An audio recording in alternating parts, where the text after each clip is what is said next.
Water's coming down this hill on the driveway, the gravel driveway, and it's all coming right here to the garage door. So we're going to install a channel drain just right in front of this garage door and tie in over here on the right side of the garage at an existing line that discharges out there to the street.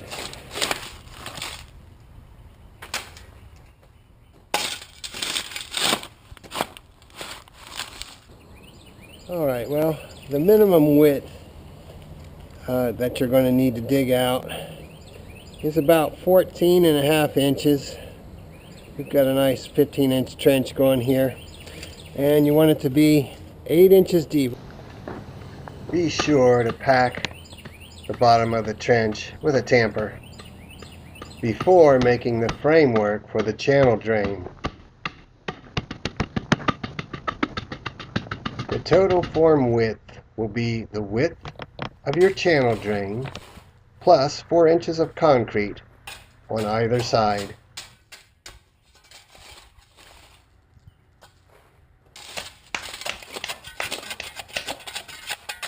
Maintain a constant total form width across the entire length of your channel drain trench.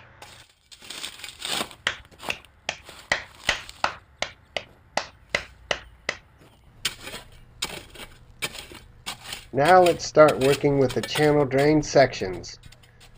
Connect the female to male couplings with a number 8 half-inch screw and a 1/4 inch hex head. The screws go right into the coupling area, both at the bottom and along the sides. Now lace baling wire in every other screw hole or post hole along the entire length of the channel drain. Cover the top of the channel drain with masking tape or duct tape.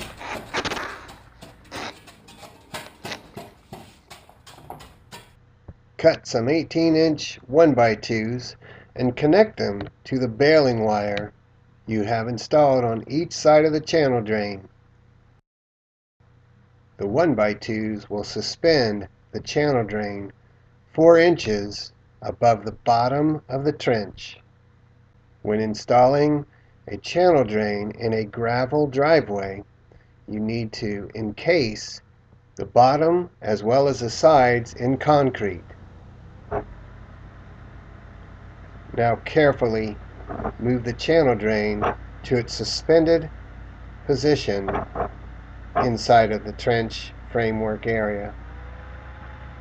In this step, it may be beneficial to use 2 people to move the channel drain into the suspended position. There are 2 types of outlets: a bottom outlet, or what you are seeing here is called a side outlet. We are using a side outlet to achieve proper fall to the existing line that we are tying into. Use PVC glue on the channel outlet and install your pipe and fittings that lead to a discharge point or to an existing line.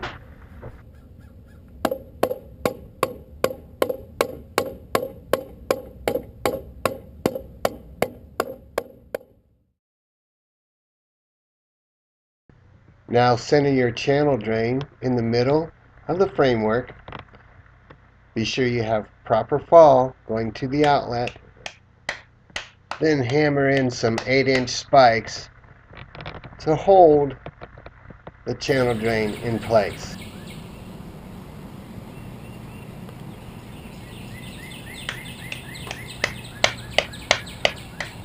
All centered up in the form. We've got nice fall to the discharge point of the channel drain, and we've got it tied in to an existing line here on the right side of the garage going out to the street. This looks ready to go. Just need to make a small curtain here on the outside of this form, and we should be ready to pour concrete.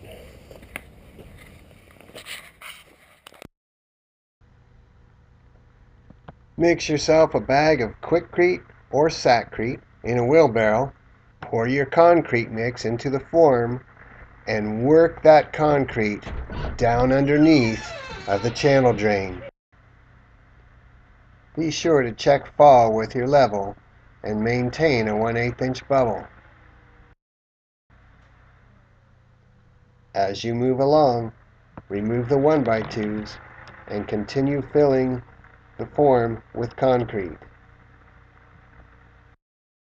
Be sure to cut the baling wire about an inch below the top of the channel drain itself.